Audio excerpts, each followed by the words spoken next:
Estamos refletindo sobre como construir um relacionamento com Jesus. Ontem nós clarificamos a famosa pergunta: para que fomos criados? E a resposta bíblica para essa questão é comunhão.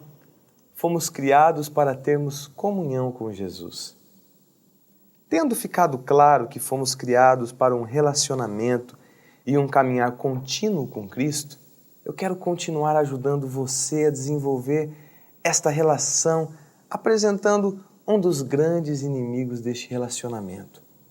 E esse inimigo se chama pecado. Pecado é o homem se tornar o Deus da sua própria vida. É literalmente quando queremos viver a vida à nossa maneira e não da maneira de Deus. Tudo isso começou lá no Jardim do Éden, quando a serpente astutamente instiga Eva a desobedecer à ordenança de Deus para não comer do fruto da árvore da vida. Deus disse: coma livremente de qualquer árvore do jardim, mas não coma da árvore do conhecimento do bem e do mal, porque no dia em que dela comer, certamente você morrerá. Gênesis capítulo 2, versículos 16 e 17. Mas como sabemos, Adão e Eva quiseram ser deuses da sua própria vida, comendo daquele fruto, e com essa desobediência se deu origem ao pecado. O pecado é um veneno mortal. Ele acaba com a nossa comunhão com Deus.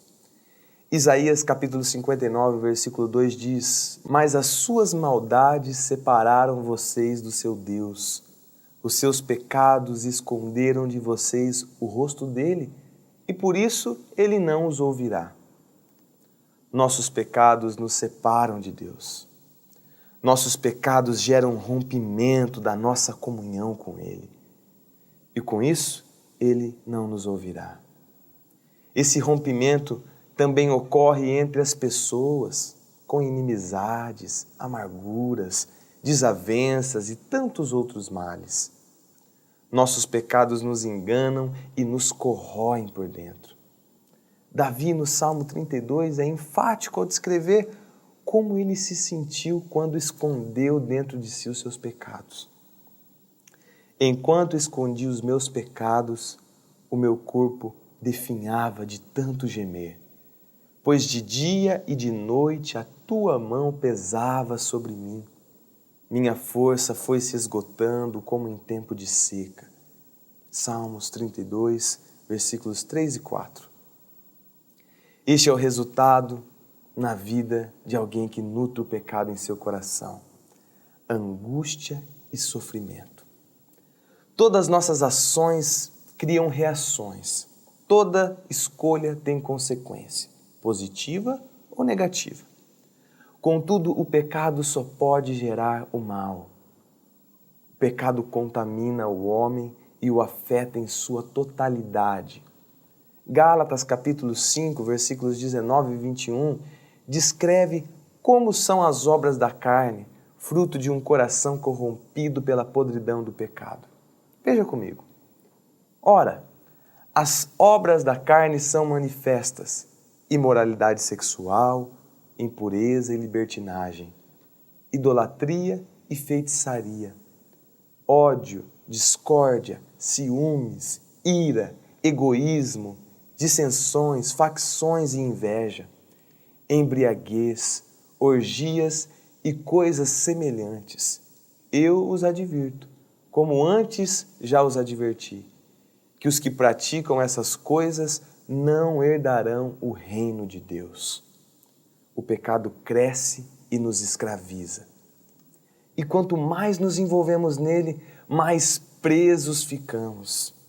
É verdade que o pecado sempre promete algo e nunca cumpre. Promete prazer e paga com sofrimento. Promete satisfação e oferece frustração. Ele sempre exige um preço mais alto do que aquele que estávamos dispostos a pagar. Ele é enganoso e certamente gera a morte, como está escrito em Romanos capítulo 6, versículo 23.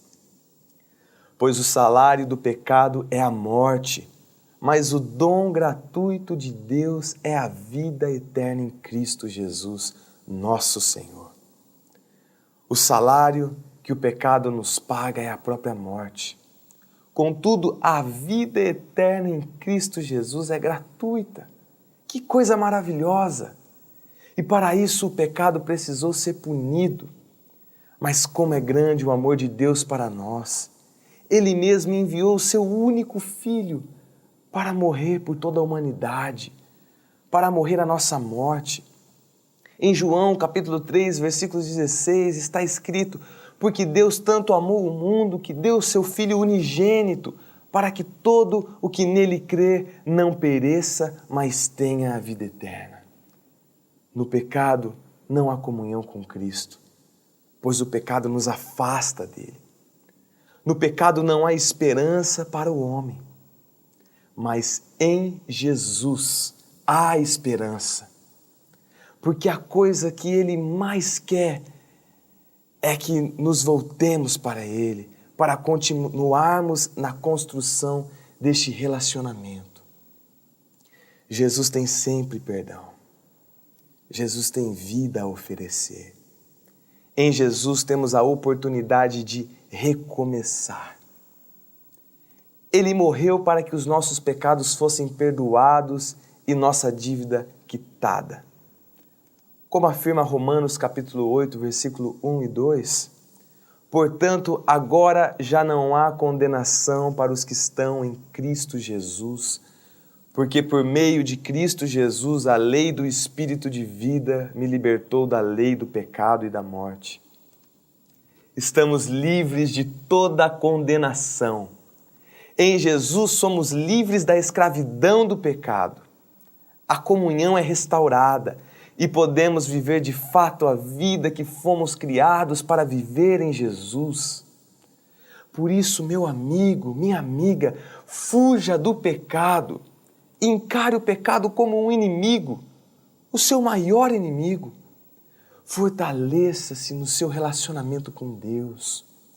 Quando estamos satisfeitos em Cristo, o pecado perde o seu poder.